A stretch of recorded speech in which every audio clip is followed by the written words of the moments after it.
Vous écoutez Journal des Goncourt, 2e volume, un livre écrit par Edmond de Goncourt et Jules de Goncourt, et lu par la voix modélisée de Nicolas Charbonneau. Journal des Goncourt. Année 1862. 1er janvier. Le jour de l'an, pour nous, c'est le jour des morts. Notre cœur a froid et fait l'appel des absents. Nous grimpons chez notre vieille cousine Cornélie, en sa pauvre petite chambre du 5e.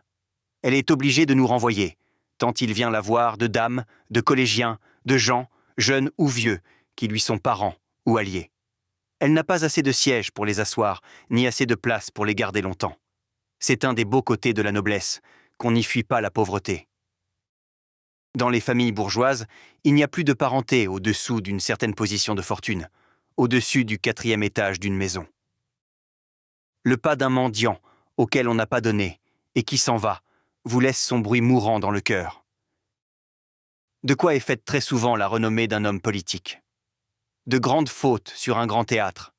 C'est être un grand homme d'État que de perdre une grande monarchie. On mesure l'homme à ce qu'il entraîne avec lui.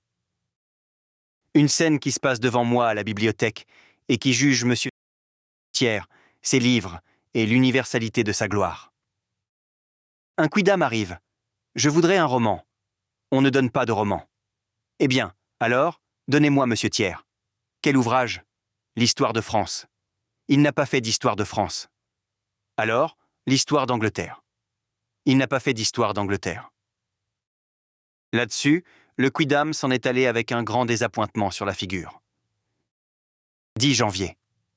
L'art n'est pas un, ou plutôt, il n'y a pas un seul art. L'art japonais a ses beautés comme l'art grec. Au fond, qu'est-ce que l'art grec? C'est le réalisme du beau, la traduction rigoureuse du d'après nature antique, sans rien d'une idéalité que lui prêtent les professeurs d'art de l'Institut, car le torse du Vatican est un torse qui digère humainement, et non un torse s'alimentant d'ambroisie, comme voudrait le faire croire Winckelmann. Toutefois, dans le beau grec, il n'y a ni rêve, ni fantaisie, ni mystère, pas enfin ce grain d'opium, si montant, si hallucinant et si curieusement énigmatique pour la cervelle d'un contemplateur. Ce temps-ci n'est point encore l'invasion des barbares, il n'est que l'invasion des saltimbanques. Je ne me rappelle plus ce que me racontait aujourd'hui ma maîtresse, mais j'ai attrapé au milieu de son récit, se passant je ne sais où, cette réjouissante phrase « Je me serais trouvé mal si j'avais osé ». 15 février. Je me trouvais au quai Voltaire, chez France, le libraire. Un homme entra, marchanda un livre, le marchanda longtemps, sortit, rentra, le marchanda encore. C'était un gros homme, à mine carrée, avec des dandinements de maquignon. Il donna son adresse pour se faire envoyer le livre. Monsieur à Rambouillet. « Ah !» dit le libraire en écrivant. « J'y étais en 1830 avec Charles X. »« Et moi, » reprit le gros homme, « j'y étais aussi. J'ai eu sa dernière signature. 20 minutes avant que la députation du gouvernement provisoire arrivât, j'étais là avec mon cabriolet. Ah, il avait bien besoin d'argent. Il vendait son argenterie, et il ne la vendait pas cher. J'en ai eu 25 000 francs pour 23 000. Si j'étais arrivé plus tôt, il en a vendu pour 200 000. C'est que j'avais 15 000 bouches à nourrir. Ça garde. J'étais fournisseur. »« Ah, bien, » s'écria le libraire. « Vous nous nourrissiez bien mal. Je me rappelle une pauvre vache que nous avons tuée dans la campagne. » Le hasard les avait mis face à face, le vieux soldat de la garde de Charles X et le fournisseur qui avait grappillé sur une infortune royale et acheté la vaisselle d'un roi aux abois. Le soldat, pauvre libraire. Le fournisseur, gros bourgeois épanoui, sonnant d'aisance et de prospérité. J'ai voulu voir ce qu'il achetait. C'était une histoire des crimes des papes. Les idolâtries populaires. Sait-on combien Marat mort a eu d'hôtels et de tombeaux? 44 000. Le grand caractère de la fille tombée à la prostitution, c'est l'impersonnalité. Elle n'est plus une personne, plus quelqu'un, mais seulement une unité dans un troupeau. La conscience et la propriété du moi s'effacent chez elle, à ce point que dans les maisons au gros numéro, les filles prennent indistinctement avec les doigts dans l'assiette de l'une ou de l'autre. 19 février. Je crois que depuis le commencement du monde, il n'y a guère eu de vivant aussi englouti, aussi abîmés que nous dans les choses de l'art et de l'intelligence. Là où ça fait défaut, il nous manque quelque chose comme la respiration. Des livres, des dessins, des gravures bornent l'horizon de nos yeux. Feuilletés, regardez, nous passons notre existence à cela. Hic sunt tabernacula nostra. Rien ne nous en tire, rien ne nous en arrache. Nous n'avons aucune des passions qui sortent l'homme d'une bibliothèque, d'un musée, de la méditation, de la contemplation, de la jouissance d'une idée ou d'une ligne ou d'une coloration. L'ambition politique, nous ne la connaissons pas. L'amour n'est pour nous, selon l'expression de Chamfort, que le contact de deux épidermes. Vendredi 21 février. Nous dînons avec Flaubert chez les Charles Edmond. La conversation tombe sur ses amours avec Madame Collet. Flaubert déclare que l'histoire de l'album, dans son livre « Elle et lui », est complètement fausse. Il a le reçu, un reçu de 800 francs. Point d'amertume, point de ressentiment du reste chez lui contre cette femme qui semble l'avoir enivré avec son amour de folle furieuse.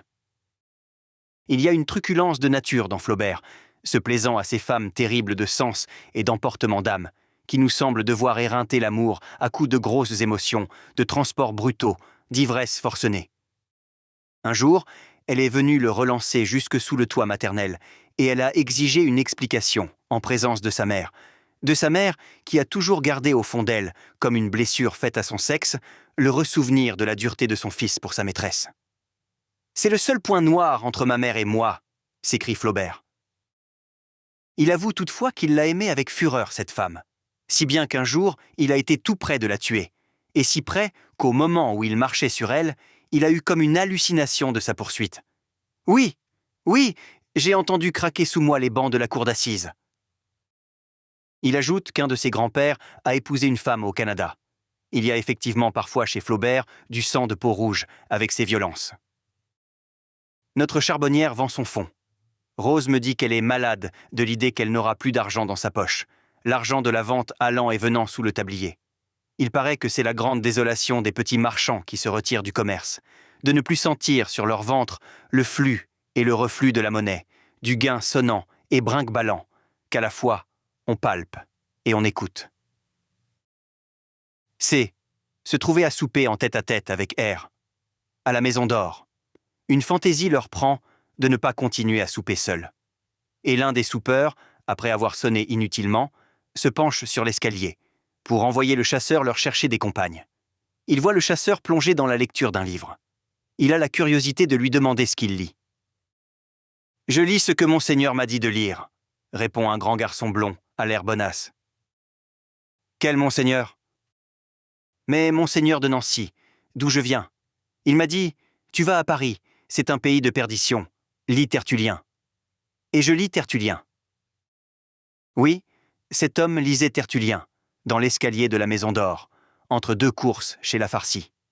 Jamais l'imagination n'approchera des invraisemblances et des antithèses du vrai. 1er mars. C'est la première représentation de Rotomago. À un entracte, je sors. Gauthier m'accroche le bras sur le boulevard, s'appuie lourdement dessus, et nous fumons en causant. Voilà comme j'aime le théâtre. Dehors. J'ai 3 femmes dans ma loge qui me raconteront le spectacle.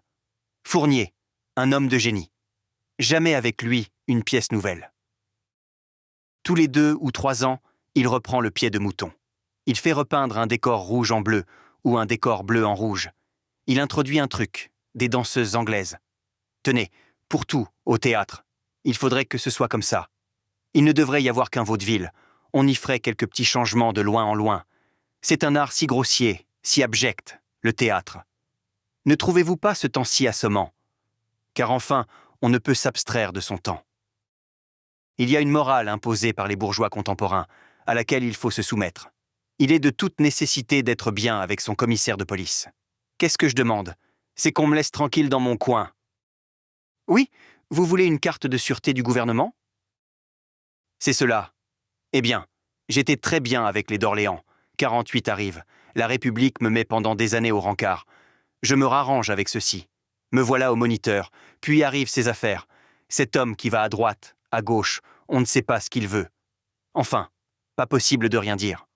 Ils ne veulent plus du sexe dans le roman. J'avais un côté sculptural et plastique. J'ai été obligé de le renfoncer. Maintenant, j'en suis réduit à décrire consciencieusement un mur, et encore, je ne peux pas raconter ce qui est quelquefois dessiné dessus. Puis la femme s'en va. Elle n'est, à l'heure qu'il est, qu'une gymnastique vénérienne avec un petit fond de sang d'eau. Et c'est tout. Plus de salon, plus de centre, plus de société polie, enfin. Une chose curieuse. J'étais l'autre jour chez Walewski. Je ne suis pas le premier venu, n'est-ce pas? Eh bien, je connaissais à peu près 200 hommes, mais je ne connaissais pas 3 femmes. Et je ne suis pas le seul. Lorsque l'incrédulité devient une foi, elle est moins raisonnable qu'une religion. Lundi 3 mars. Il neigeote. Nous prenons un fiacre et nous allons porter nos livraisons de l'ART du XVIIIe siècle à Théophile Gautier, 32, rue de Longchamp, à Neuilly. C'est dans une rue aux bâtisses misérables et rustiques, aux cours emplis de volailles, aux fruiteries, dont la porte est garnie de petits balais de plumes noires. Une rue à la façon de ces rues de banlieue que peint Hervier de son pinceau artistiquement sale.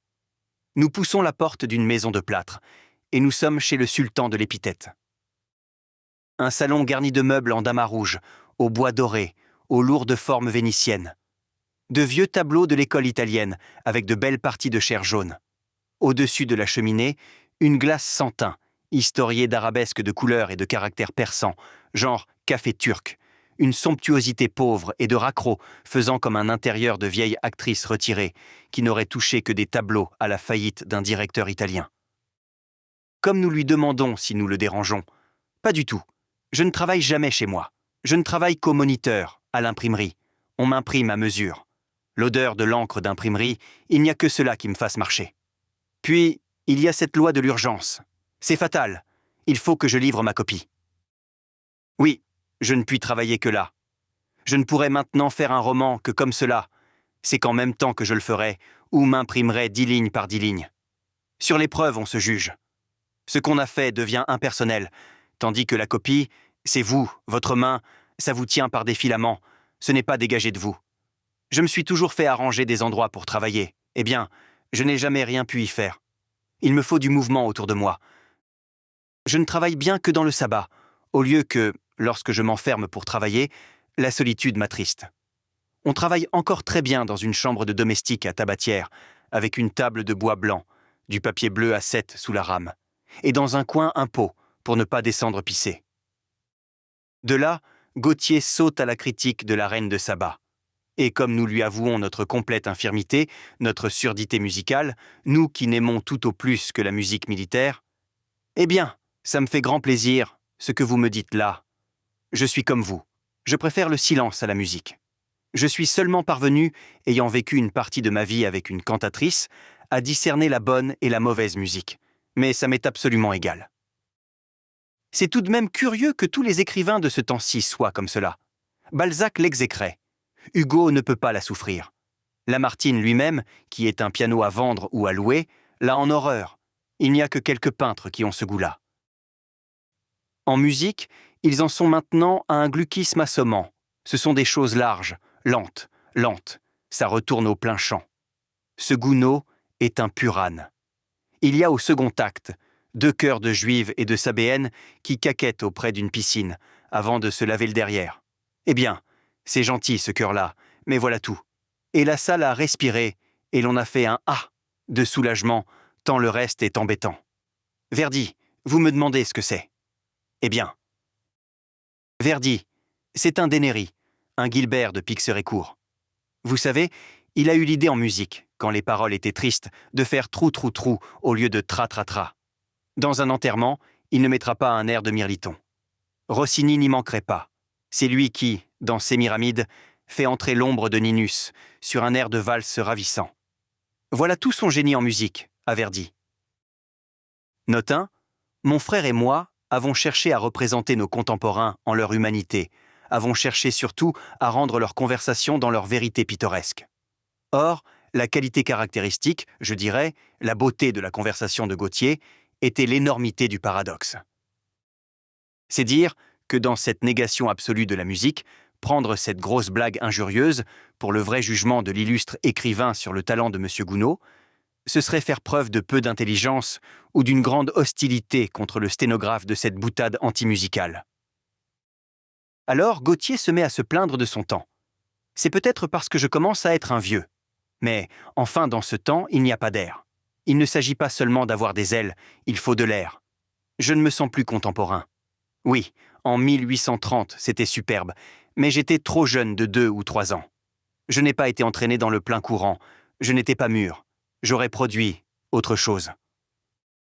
Enfin, la causerie va sur Flaubert, sur ses procédés, sa patience, son travail de 7 ans sur un livre de 400 pages. Figurez-vous, s'écrie Gautier, que l'autre jour, Flaubert me dit « C'est fini, je n'ai plus qu'une dizaine de pages à écrire, mais j'ai toutes mes chutes de phrases. » Ainsi, il a déjà la musique des fins de phrases qu'il n'a pas encore faites. Il a ses chutes, que c'est drôle, hein? Moi, je crois qu'il faut surtout dans la phrase un rythme oculaire. Par exemple, une phrase qui est très longue en commençant ne doit pas finir petitement, brusquement, à moins d'un effet. Puis, très souvent, son rythme, à Flaubert, n'est que pour lui seul et nous échappe. Un livre n'est pas fait pour être lu à haute voix, et lui se gueule les siens à lui-même. Or, il y a des gueuloirs dans ces phrases qui lui semblent harmoniques, mais il faudrait lire comme lui, pour avoir l'effet de ces gueuloirs.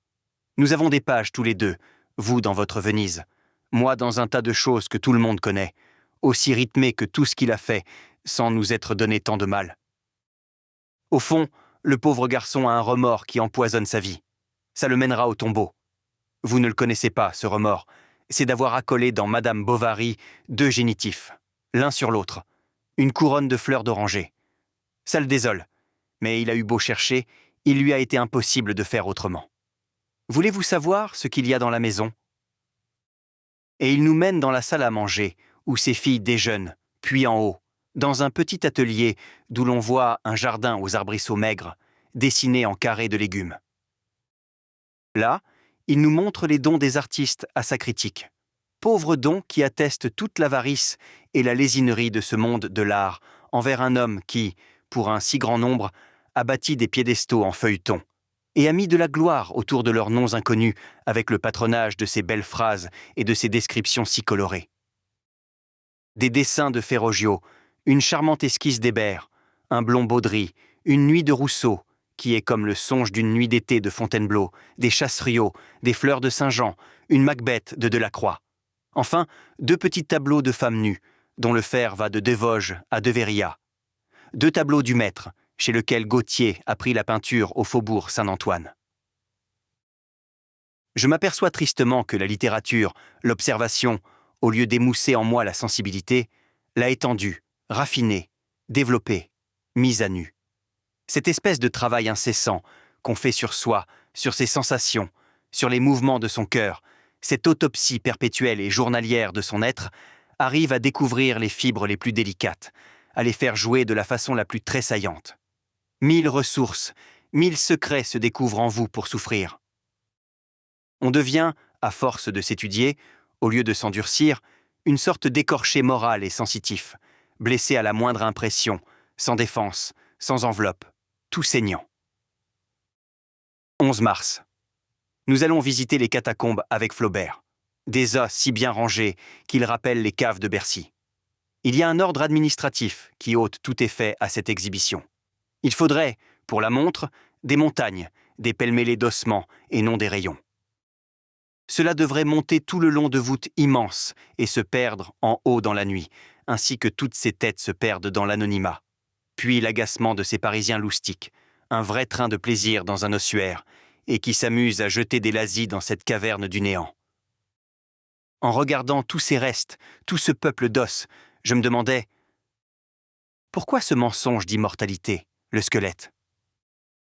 Le plus fin critique du XVIIIe siècle est peut-être Trublet. Oui, cet abbé ridicule, qui a trouvé cette définition du génie de Voltaire. La perfection de la médiocrité. Et qui a eu l'audace de mettre la Bruyère au-dessus de Molière. 12 mars. Nous sommes à l'opéra, dans la loge du directeur, sur le théâtre. Tout en causant, j'ai les yeux sur la coulisse qui me fait face. Accrochée à un montant de bois, monté contre un quinquet qui l'éclaire, la Mercier, toute blonde et toute chargée de fanfreluches dorées et de strass, rayonne dans une lumière rousse qui fait ressortir la blancheur mate de sa peau, sous les éclairs des bijoux faux. Une joue, une épaule, baisée, flambée par ce jour ardent du quinquet, la Mercier se modèle pareillement à la petite fille au poulet, dans la ronde de nuit de Rembrandt. Puis, derrière la figure lumineuse de la danseuse, un fond merveilleux de ténèbres et de lueurs, d'obscurité trouée de réveillons, montrant à demi, en des lointains fumeux et poussiéreux, des silhouettes fantasques, des têtes de vieilles femmes aux chapeaux cabossés, le bas du visage, dans une mentonnière faite d'un mouchoir, puis tout en haut, sur des traverses, ainsi que des passagers passant les jambes par le bastingage, des corps et des têtes et des blouses d'ouvriers, attentifs dans des poses de singes. À propos de cette lumière, de cette espèce de gloire entourant la Mercier et la faisant nager dans un rayonnement, je me demandais, cela me rappelle tellement les effets de Rembrandt. Je me demandais si Rembrandt usait de la bête d'habitude de faire poser ses modèles dans un atelier éclairé par la lumière du Nord, ainsi que tous nos peintres. Dans un atelier exposé au Nord, on n'a, pour ainsi dire, que le cadavre du jour, et non sa vie radieuse. Et j'aime à me figurer que l'atelier de Rembrandt était au Midi, et que par un système quelconque, un arrangement de rideaux par exemple, il dirigeait un jour ensoleillé sur son modèle, l'amassait sur ce qu'il voulait, le dardait à sa volonté, peignant, en un mot, les choses, et les êtres non plus éclairés par un jour des limbes. La toile tombe, les rochers descendent dans le troisième dessous, les nuages remontent au cintre, le bleu du ciel regrimpe dans les frises, les praticables démontés s'en vont par les côtés, pièce à pièce, l'armature nue du théâtre peu à peu apparaît. L'on croirait voir s'en aller une à une les illusions de la vie. Ainsi que ces nuages, ainsi que ce lointain, se renvoie lentement au ciel l'horizon de la jeunesse, les espoirs, tout le bleu de l'âme. Ainsi que ces roches, s'abaissent et sombrent une à une les passions hautes et fortes. Et ces ouvriers, que je vois de ma loge sur la Seine, et qui vont et qui viennent sans bruit, mais empressés et enlevant par morceaux tous ces beaux nuages, firmaments, paysages, roulant les toiles et les tapis, ne figurent-ils pas les années, dont chacune emporte dans ses bras quelques beaux décors de notre existence, quelques cimes où elle montait, quelques coupes qui étaient de bois doré, mais qui nous semblaient d'or. Et comme, perdu là-dedans, les idées flottantes, je regardais toujours le théâtre tout nu, tout vide, une voix d'en bas cria « Prévenez ces messieurs de l'avant-scène ». Il paraît que l'opéra était fini. Mais pourquoi les opéras finissent-ils ? 13 mars. L'éprouvette du raffinement en art d'un homme, ce ne sera ni le choix du bronze, du tableau, du dessin même. C'est le choix de ce produit, où l'industrie s'élève à la chose artistique la plus chatouillante pour l'œil d'un amateur, et en même temps la plus indéchiffrable pour l'œil d'un profane. Je veux parler du lac, dont la qualité supérieure, la beauté suprême, le resplendissement parfait sont si peu voyants. Le lac qui vous ravit par ses reliefs qu'il faut presque deviner, par la laborieuse dissimulation de son éclat, par le discret emploi des ors usés, enfin par l'effacement distingué de son luxe et de sa richesse. Dimanche 16 mars. À l'avenue des Champs-Élysées, près l'Arc de Triomphe, nous allons voir l'exposition d'Anna des Lions, la fille que nous avons eue si longtemps en face de nous, et qui, du 4e de notre maison, s'était lancée à cette fortune, à ce luxe, à ce scandale retentissant. Après tout, ces filles ne me sont point déplaisantes. Elles tranchent sur la monotonie, la correction, l'ordre de la société. Elles mettent un peu de folie dans le monde. Elles soufflettent le billet de banque. Et elles sont le caprice lâché, nu et libre et vainqueur, à travers un monde de notaires et ses raisonnables et économiques joies. Tout chez la des Lions est du gros luxe d'impur, et d'impur de bas étage. Un salon blanc et or, une chambre à coucher en satin rouge, des boudoirs en satin jaune, et partout de la dorure, et encore un cabinet de toilette avec des cuvettes et des pots à l'eau, en cristal de bohême jaune, énorme, gigantesque, demandant le biceps d'Hercule pour les soulever. Il y a aussi des tableaux là-dedans dont le choix semble une ironie. Au milieu de la soie claire d'un panneau, un noir bon vin, représentant un homme attablé dans un cabaret, apparaît à la façon d'un portrait de famille, d'un ressouvenir de basse origine, du père de la fille, passant la tête au milieu de sa fortune. Sur l'autre panneau, des travailleuses des champs, faneuses ou glaneuses, par breton, pliant sous le labeur et la sueur au front, mettent, en cet intérieur de prostitution, l'image du travail de la campagne allée, arrachant son pain à la terre avare. Dans la bibliothèque, car elle avait une bibliothèque, j'ai vu, à côté des bréviaires du métier, Manon Lescaut, les mémoires de Mogador, etc., etc., les questions de mon temps, par Émile de Girardin.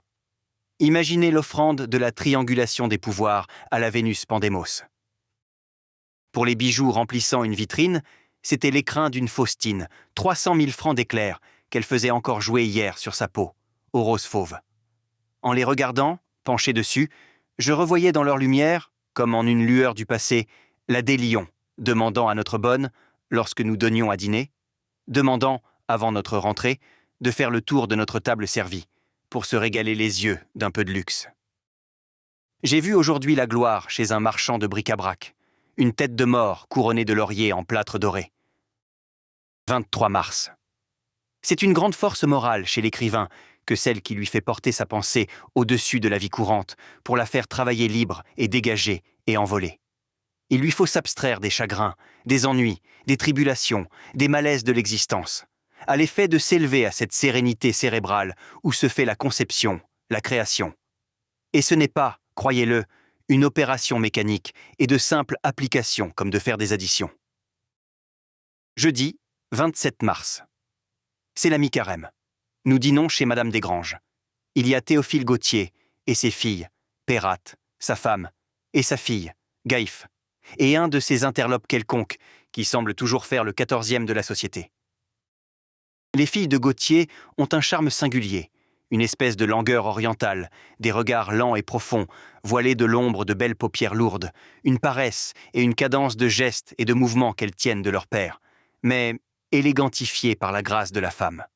Un charme qui n'est pas tout à fait français, mais mêlé de toutes sortes de choses françaises, de gamineries un peu masculines, de paroles garçonnières, de petites mines, de mous, de haussements d'épaules, d'ironie montrée avec les gestes parlants de l'enfance. Toutes choses qui en font des êtres tout différents des jeunes filles du monde, de jolis petits êtres personnels, d'où se dégagent franchement, et d'une manière presque transparente, les antipathies et les sympathies. Des jeunes filles qui apportent dans le monde la liberté de parole et la crânerie d'allure d'une femme qui a le visage caché par un loup, et des jeunes filles au fond desquelles on perçoit une naïveté, une candeur, une expansion aimante qu'on ne trouve pas chez les autres. L'une d'elles, en manquant de respect, tout bas, très fort à sa mère, qui veut l'empêcher de boire du champagne, me conte sa première passion de couvent, son premier amour pour un lézard, qui la regardait avec son œil doux et ami de l'homme. Un lézard qui était toujours en elle et sur elle, et qui passait, à tout moment, la tête par l'ouverture de son corsage pour la regarder et disparaître. Pauvre petit lézard, qu'une camarade jalouse écrasa méchamment et qui, ses boyaux derrière lui, se traîna pour mourir près d'elle. Et elle me confie ingénument qu'elle lui creusa alors une tombe sur laquelle elle mit une petite croix, et qu'elle ne voulait plus prier, plus aller à la messe. Enfin, que sa religion était morte, tant l'enfant, chez elle, était révolté de l'injustice de cette mort. L'enfant n'est pas méchant à l'homme, il est méchant aux animaux. L'homme, en vieillissant, devient misanthrope et charitable à la nature. 29 mars. Flaubert est assis sur son divan, les jambes croisées à la turque. Il parle de ses projets, de ses ambitions, de ses rêves de roman.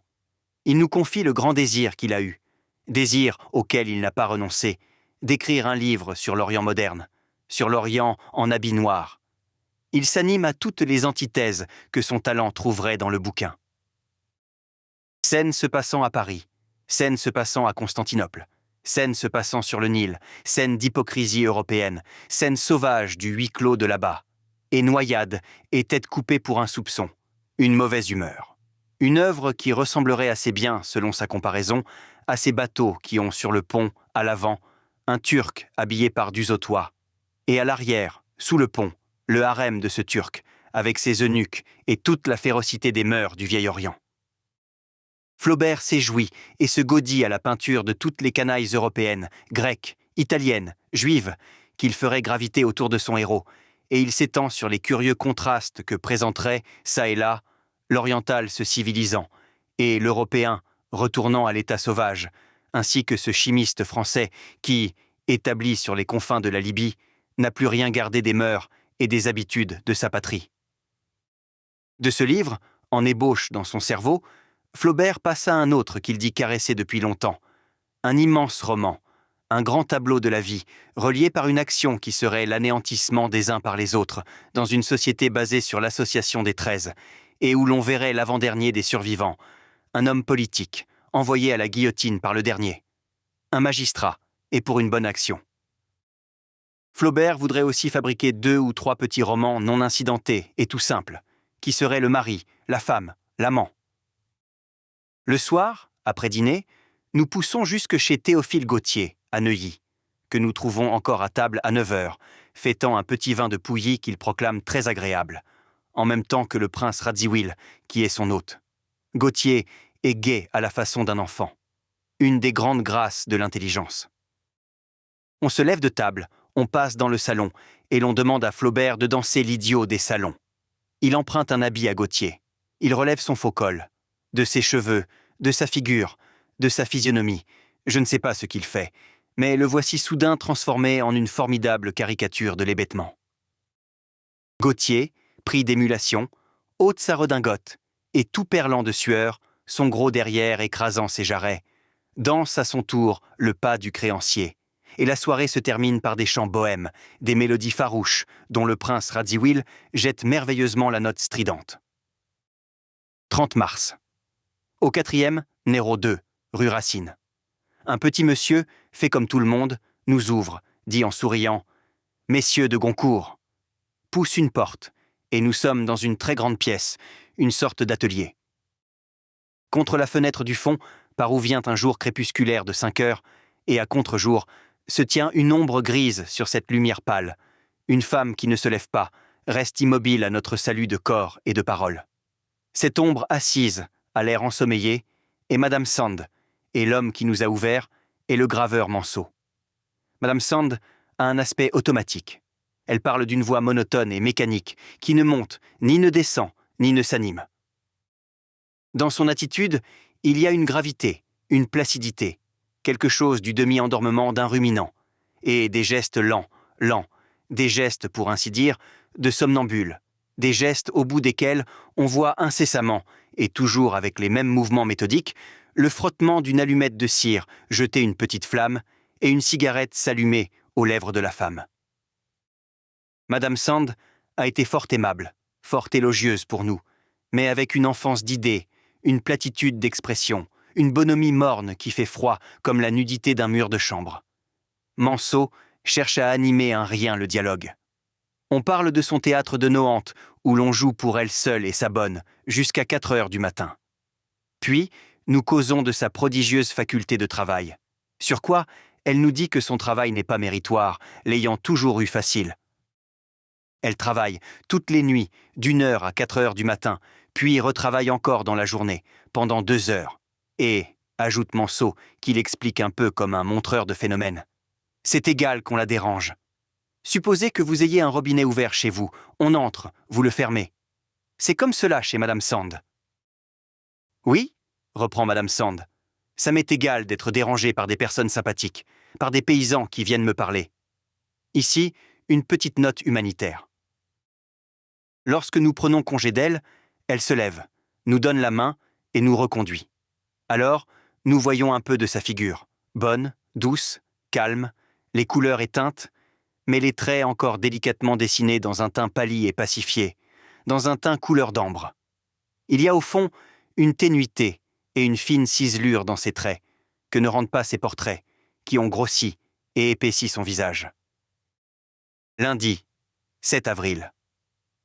Aujourd'hui, j'ai visité un fou, un monstre, un de ces hommes qui confinent à l'abîme.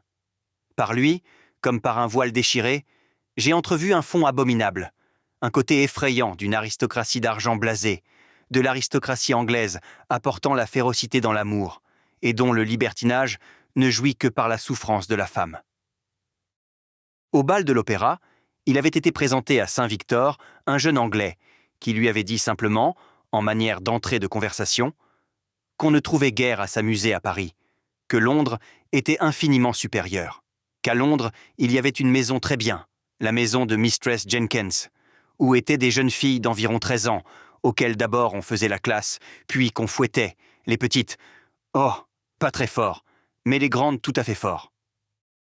On pouvait aussi leur enfoncer des épingles non pas très longues, longues seulement comme ça, et il nous montrait le bout de son doigt. Oui, on voyait le sang. Le jeune Anglais ajoutait placidement et posément « Moi j'ai les goûts cruels, mais je m'arrête aux hommes et aux animaux.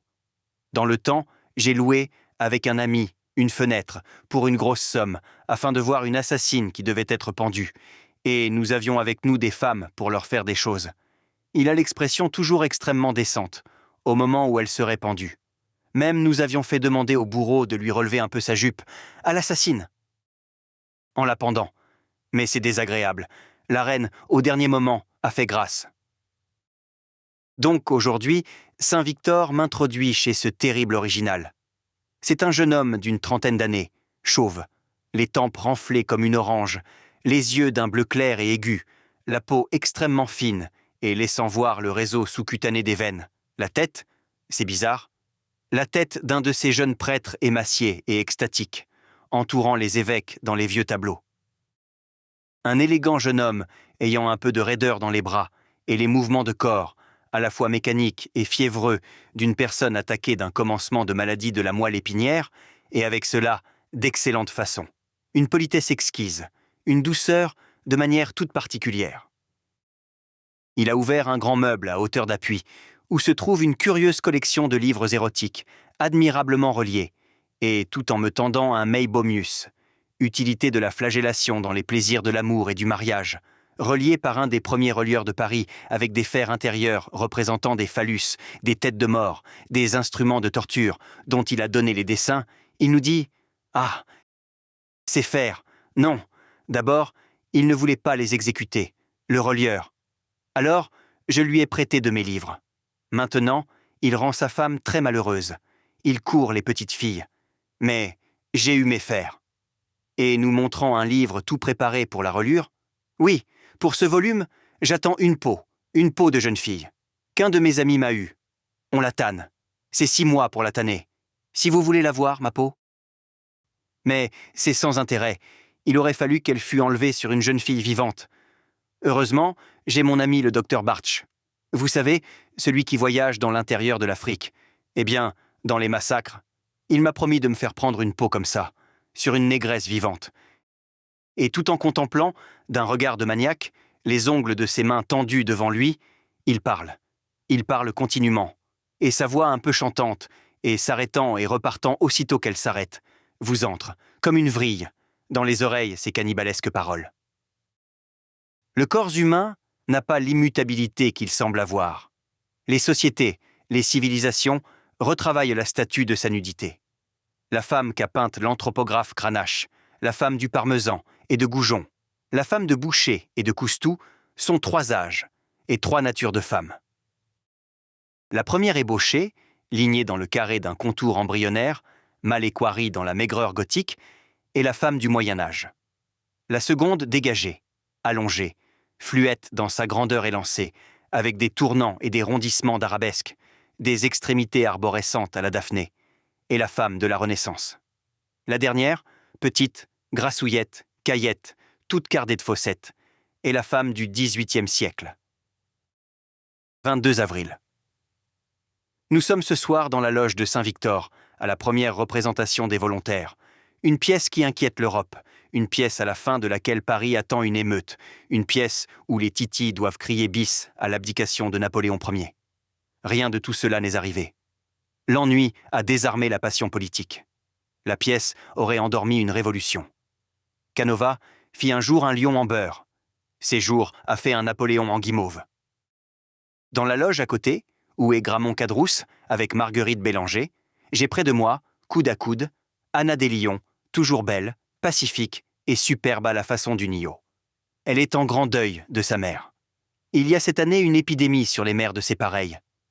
Elle me dit qu'elle regrette bien que nous n'ayons pas fait connaissance avec elle, quand elle était notre voisine, que nous aurions vu, nous qui écrivons, des choses bien curieuses chez elle.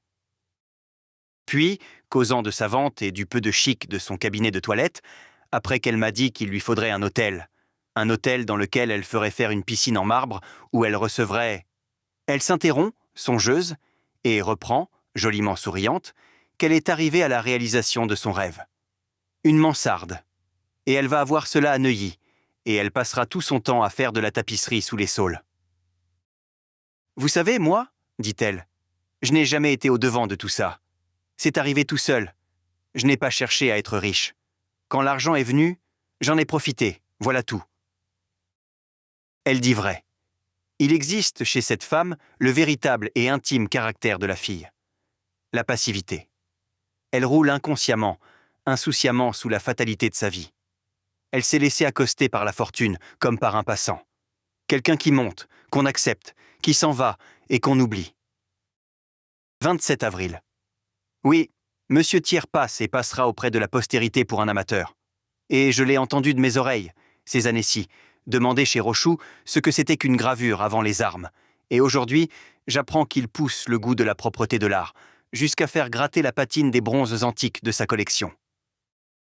A-t-on remarqué que jamais une vierge, jeune ou vieille, n'a produit une œuvre ou quoi que ce soit?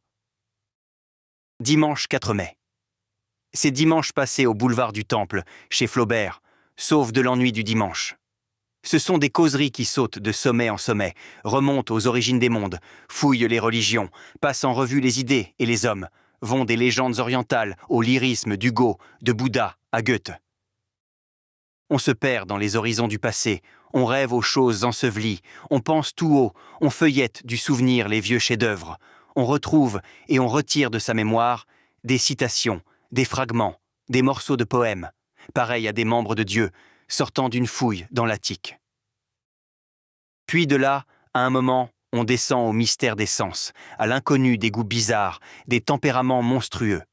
Les fantaisies, les perversions, les toccades, les démences de l'amour charnel sont étudiées, creusées, analysées, spécifiées. On philosophe sur de Sade, on théorise sur Tardieu. L'amour est couché sur une table d'amphithéâtre et les passions passées au spéculum. On jette enfin dans ces entretiens, qu'on pourrait appeler les cours d'amour scientifiques du XIXe siècle, les matériaux d'un livre sur l'amour, qu'on n'écrira peut-être jamais, et qui serait pourtant un beau livre. L'histoire naturelle de l'amour. La vie est hostile à tous ceux qui ne suivent pas le grand chemin de la vie, à tous ceux qui ne rentrent pas dans les cadres de la grosse armée régulière, à tous ceux qui ne sont ni fonctionnaires, ni bureaucrates, ni mariés, ni pères de famille. À chaque pas qu'ils font, toutes sortes de grandes et de petites choses tombent sur eux, comme les peines afflictives d'une grande loi de conservation de la société. 21 mai. Quand le passé, religieux et monarchique, sera entièrement détruit, peut-être commencera-t-on à juger le passé littéraire, et peut-être arrivera-t-il qu'on trouvera qu'un Balzac vaut Molière, et que Victor Hugo est le plus grand de tous les poètes français. Dimanche, 8 juin.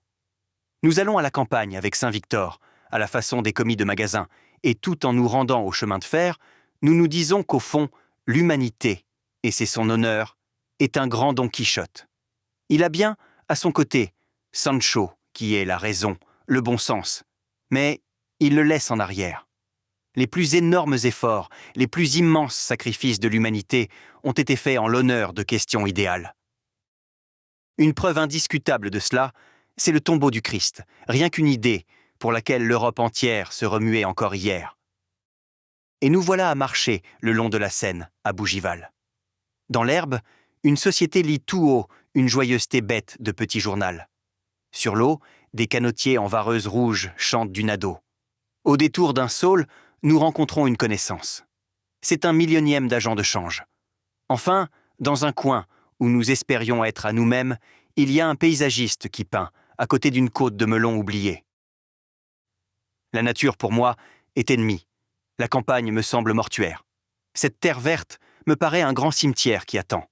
Cette herbe paie l'homme. Ces plantes poussent et verdissent de ce qui meurt. Ce soleil qui luit, si riant, si clair, est le grand pourrisseur.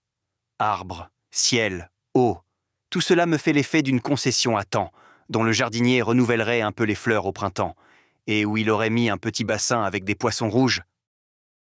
Non, rien de tout cela de la nature ne me parle, ne me dit quelque chose à l'âme.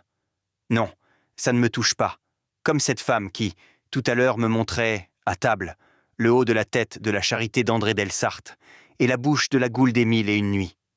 Non, Ça ne me touche pas comme la causerie d'hier, la causerie alerte et cruelle du fils B, sur Mirès. Physionomie de femme et parole d'homme. Là seulement est mon plaisir, mon intérêt. 14 juin. Nous espérons que vous avez apprécié cet aperçu. Pour continuer à écouter ce livre audio sur Google Play Livres, utilisez le lien dans la description de la vidéo.